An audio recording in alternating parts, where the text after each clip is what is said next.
Hello and welcome back. Today's topic is self-care versus the hustle culture. Really, it's more self-care though.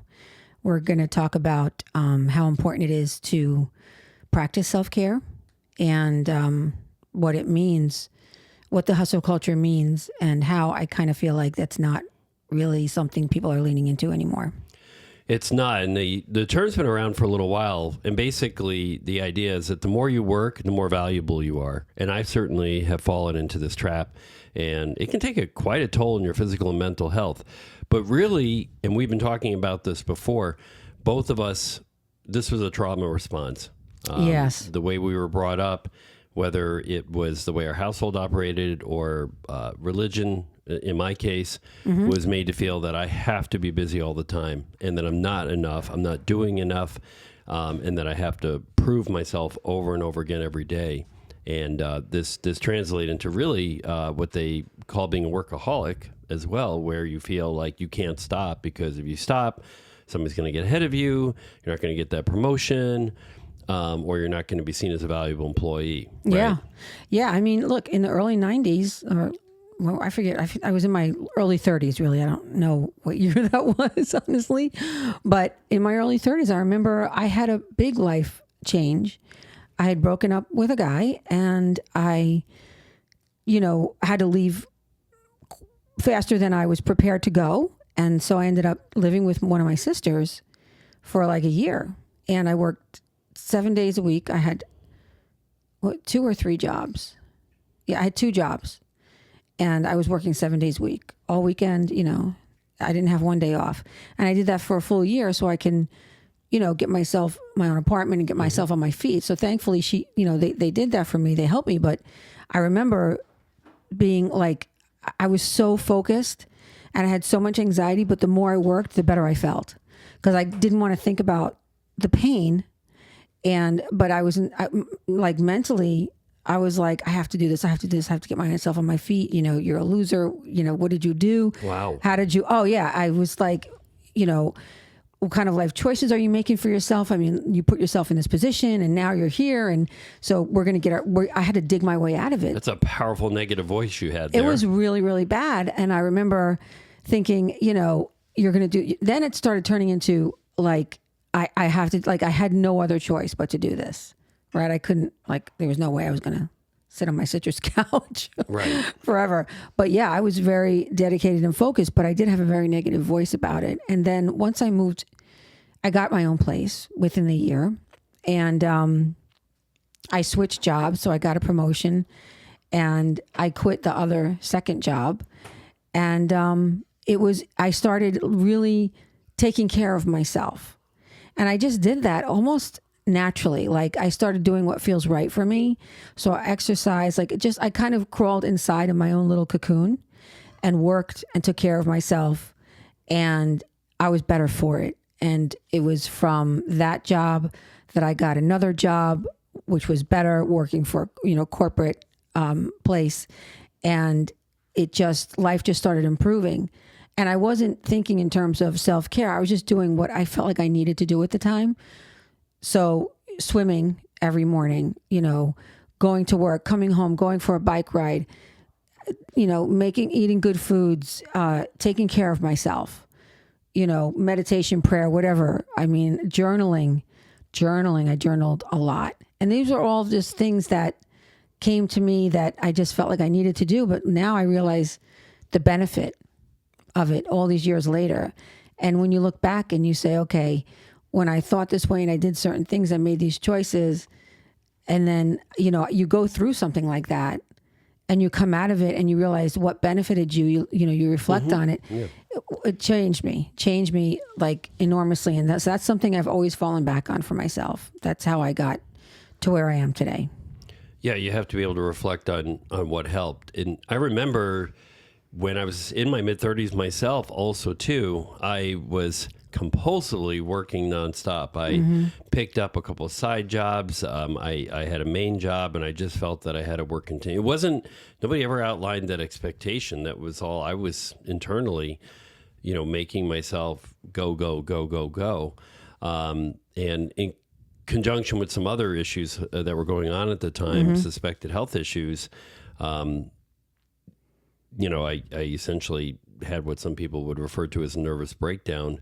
And I had all this pain in my body. And I remember I finally went to a massage therapist upon the recommendation of a family member. And they said that my back was just completely like knots everywhere. I didn't even know. I was 34 years old, 35 maybe. I had no idea what muscle knots were or trigger points or anything. All I knew was just go and keep working through the night. Sleep is for losers. And I really had this mentality that my body was something that was at my beck and call, and I could completely, master and drive into the ground if need be to get things done. And I got a rude awakening at that time. Realized I had to put the brakes on. But it really wasn't until we got pretty far into our relationship that I really started a regular practice of meditation. That's only been the last 10 years. But at least then at that point, going back to my mid-30s, that's when I started doing yoga and learning to sit and read or just sit on a park bench and enjoy nature. Yeah, when we first met, you didn't stay still for long, although you're the one that introduced me to yoga. I went to yoga with you. Yeah. I never really did yoga before I met you. Right. And meditation, you kind of introduced me to. I mean, I was meditating a little bit. Actually, I was meditating. So if I go back to like after in my 30s when I was living on my own and I got into my own self-care, again, I made not such a great life choice. Yeah. Got married. I mean, I don't regret it because I have an amazing child from that marriage, but it's interesting how you repeat patterns. So it was kind of cyclical, but what I learned from the first time was self-care, not how to change the choice I made, which was a trauma response, right? That has a lot to do with trauma. But then, when I met my first husband, I had my child. I quit my job that I was working at the time, which was, not at all close to where we lived. And I went back to school to get my degree in teaching. So I was doing my undergrad work, and I remember being shamed for, not like staying up till 11 o'clock at night working, doing whatever, because I was in school. I had a toddler. I was married, and things weren't going well. Yeah. And I think I was doing some work for my other sister at the time to make extra money. And I was talking to an administrator, and she had said, well, you could start this, I said, by 9 o'clock, I'm done. Because I was up at 5:30 in the morning. Yeah. And then getting myself ready, getting my child to daycare, and then going to my student teaching, and then coming home. I was shot by the end of the day. Naturally. So by the time I put my child to sleep and, cleaned the house and got myself in bed, it was like 9 o'clock. Right. My brain was like, no. My body was just needed the rest.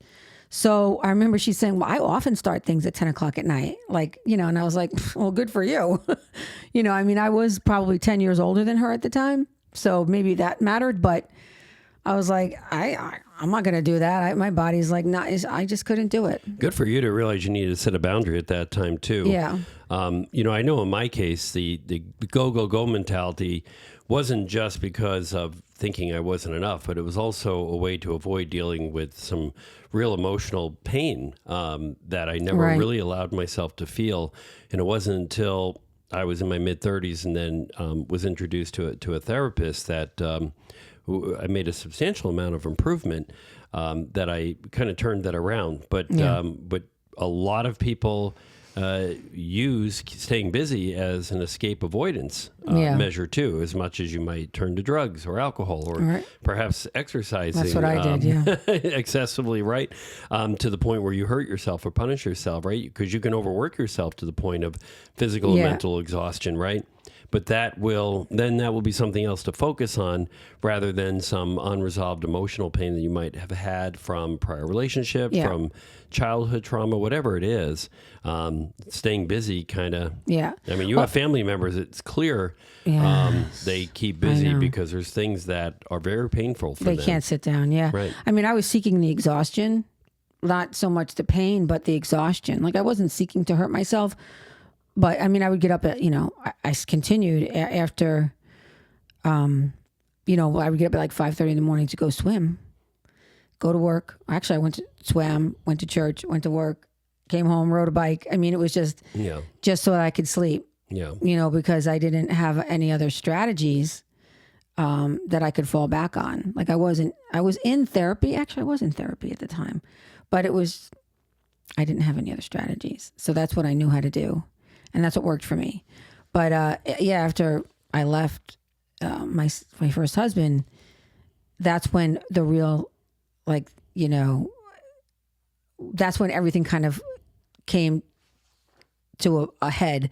And I had to really, because I had a small child now. Yeah. And so I was like, okay, what I do now is going to forever change her trajectory. Yeah, no, that's true. So I remember, and this just stuff that I fell back on from, my whole life. I remember journaling with her. Like she would draw pictures and or she would tell me how she felt and I wrote it in this journal, and she would draw pictures. We would meditate together. We did meditation on Twin Hearts together. We listened to the recording and we did the whole thing. And it was a beautiful, while it was a painful time, it was a beautiful connection for her and me, because I needed it as much as she needed it. And I was showing her how you take care of yourself. And I will tell you that today they do the same thing. Right. They use a journal. Model. It's a model, right? Self-care. I mean, they do it, in the form of like taking a nice warm bath and walking and whatever, but I can see the behavior, and it just warms my heart that kind of transcended to her. And no, it's why it's so important. Yeah. It's not just about taking care of yourself, but if you have children, you're setting the example. So, I know we've kind of walked through, for those watching us, the different forms, right? That this hustle culture is being busy, this what takes hold, right? That causes us to keep going compulsively, right? Whether it's childhood trauma, whether it's just feeling like we're not enough, or punishing ourselves, quite frankly, too. Maybe there's something we feel guilty about that we feel that, that's a form of self-punishment too. But whatever it is, I would advise anybody that's doing that, to seek therapy to try and discover why. I like the IFS, internal family systems therapy, that we've both been exposed to in the last few years. It's a great model. I think that's a great way to uncover, what could potentially be at work here to drive that compulsive busyness. But from the self-care standpoint, I think you covered a lot of things. Meditation, taking time away from screens, prayer, exercise, right? But really taking time. And sometimes I find that the good thing about meditation is it's a way of just taking time away from everything. So you're giving your mind a break. Yeah, and as far as prayer, I mean, when I think my prayer, like whenever I would think of prayer, I mean, I've since I grew up and I went to school in Catholic school, I graduated Catholic school. I mean, prayer was always being. I remember going through the Our Father and the Hail Mary, and over and over again. I would just say those prayers over and over again. Yeah, and somehow that soothed me. Yeah. Right. So I remember doing that now, and then I sort of it evolved into prayers of gratitude. Right. Yeah. So I used to I went from asking for things that I needed, for help, to just focusing on what I was grateful for and not focusing on what I needed help with. I like that transition. And that transition was a game changer, because I didn't know how to ask or what to ask for. I was just so overwhelmed, and I didn't really want to sit there and beg God or whatever to give me. It just felt wrong. So I would just pray with what I knew. And then it went from that to asking for what I needed and wanted help with. And then it went to gratitude. So now it's prayers of gratitude. Thank you. And sometimes that's just my mantra, right? If I just want to sit and rest my mind, thoughts will go through it. But if I focus on thank you for letting me recognize that that's just a thought, right? Thank you for whatever it is. Thank you for this time right now. That's kind of what I focus on right now in the moment. Yeah. And it truly is a game changer because it keeps you in the moment and puts space between you and your emotions. And then that sort of translates to when in real life, when you're having a situation where you need space between yourself and your emotions, it's there for you. Yeah. In the most amazing way. Like I never thought that was a thing, but I observe it now more and more. So that's quite a transformation. And now, like, when I would normally get like freaking out, screaming, having no emotional control, I'm feeling some kind of way. Yeah. Yeah. I'm feeling some kind of way right now. And I'm not going to react. I'm just going to kind of sit with this and then ask questions. And my first thing is curiosity, right? Right. So as soon as I feel some kind of way, I get curious about myself, and then I get curious about what I'm upset about. And if it's with my child, I'll start questioning. Or if it's you, maybe I won't always question you right away. But, Maybe a good strategy. yeah, I should try that.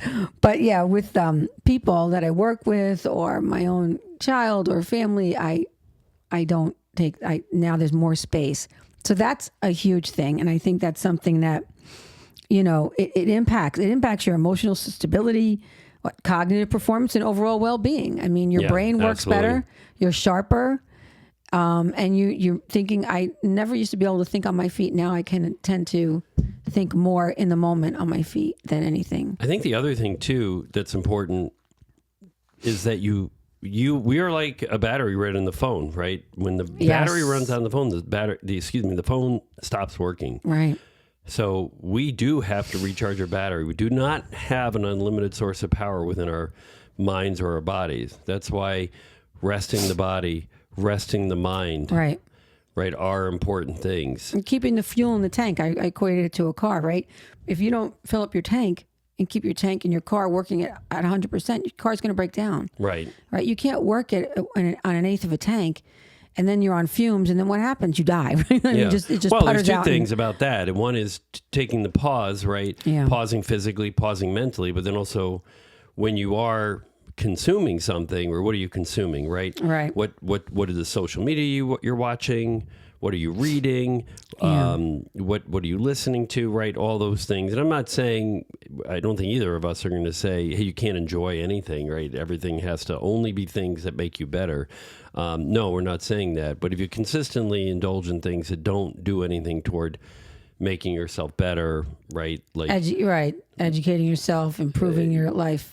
So you have to fill your cup, but you also have to give that cup a rest at times too. And I think sometimes, we get lost in the balance behind that.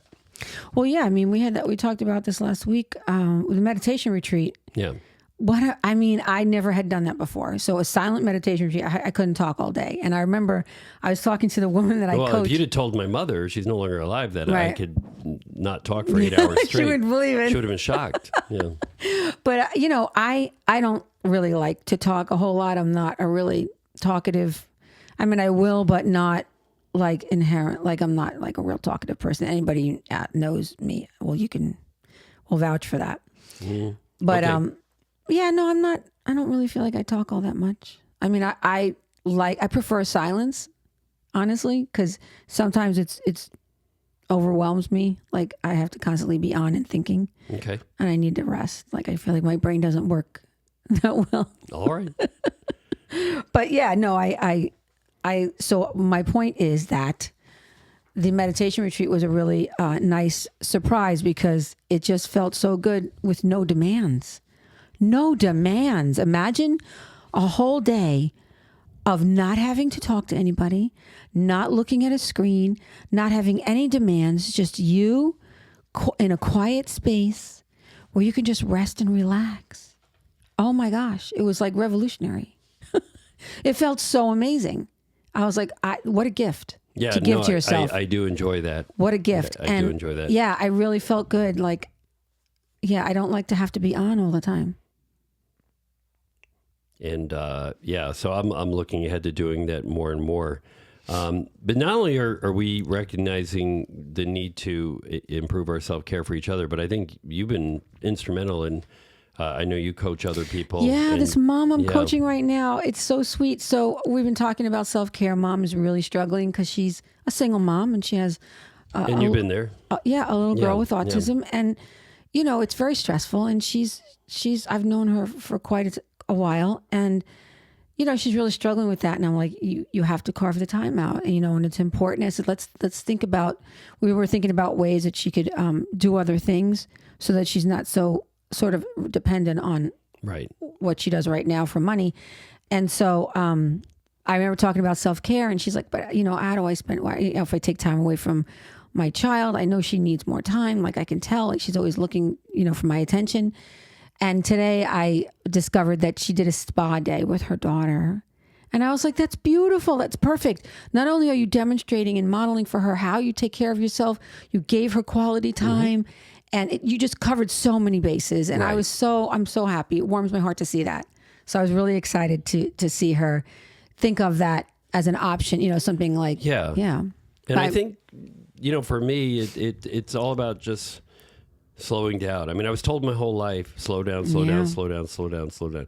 And I didn't internalize that. And I used to actually say to people, well, I'll sleep or slow down when I'm dead. A lot of people, but that's not an uncommon phrase, right? I mean, I've heard that from people in my own family. Yeah. That, life is meant to be every second, squeeze every second out of it, doing something or accomplishing something. Yeah.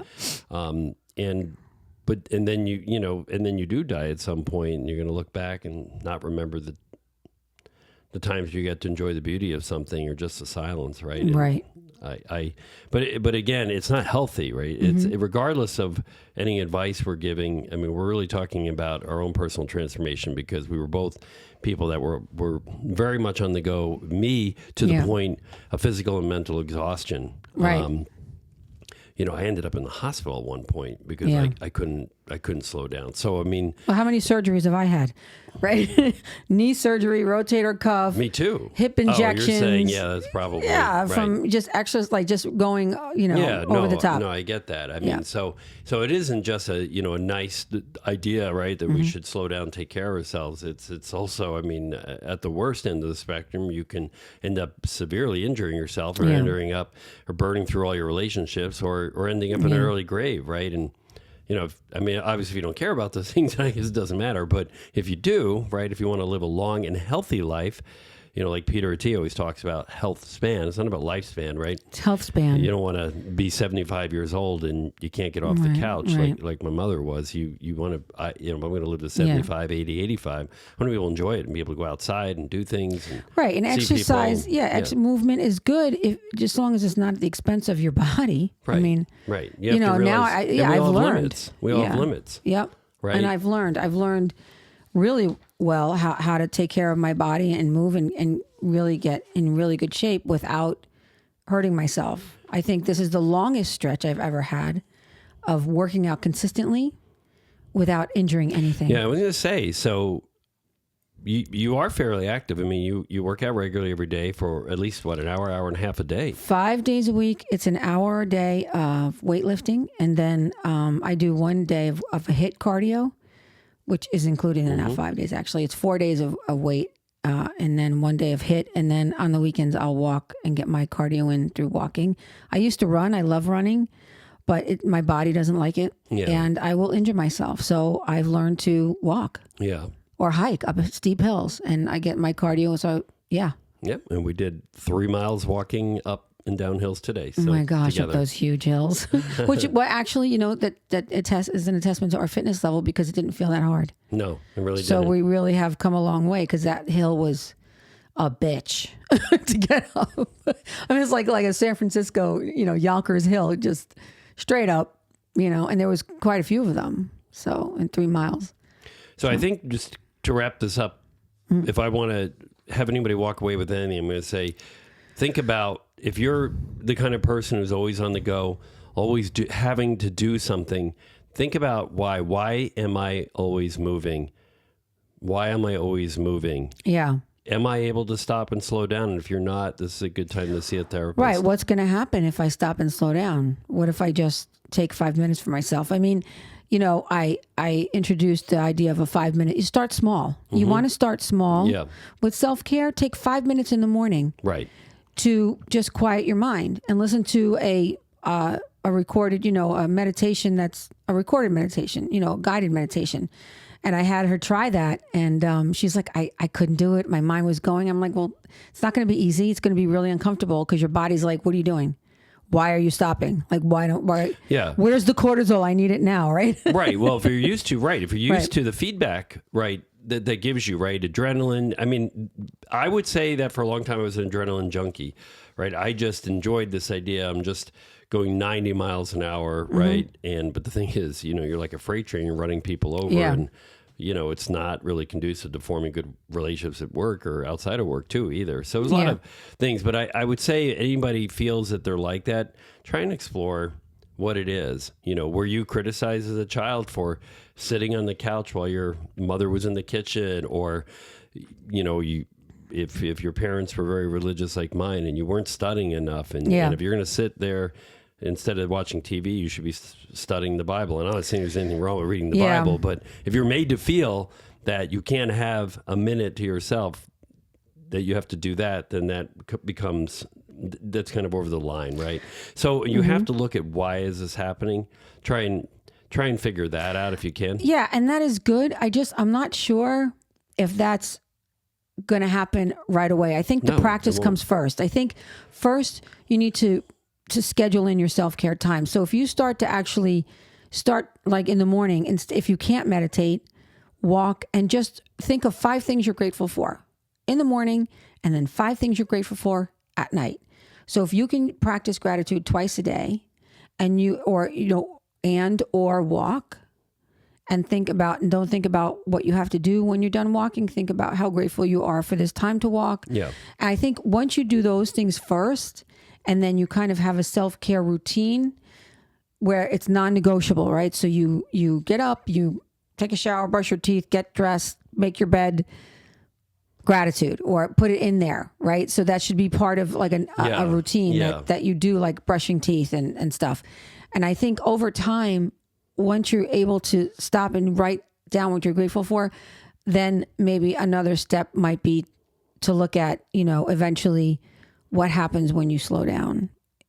Yeah, I mean, I will say that didn't work that way for me. And the beauty of this journey, right? It's different for everyone. Your personal transformation experience, my personal transformation experience, right? So for me, as many times as I was told to slow down and was advised to meditate, and it didn't work until I started looking at myself and looking inward and saying, what is the function of this behavior? Why am I doing this, right? Yeah. And the function of the behavior was I was running from something. Right. Most of the time I was running from myself.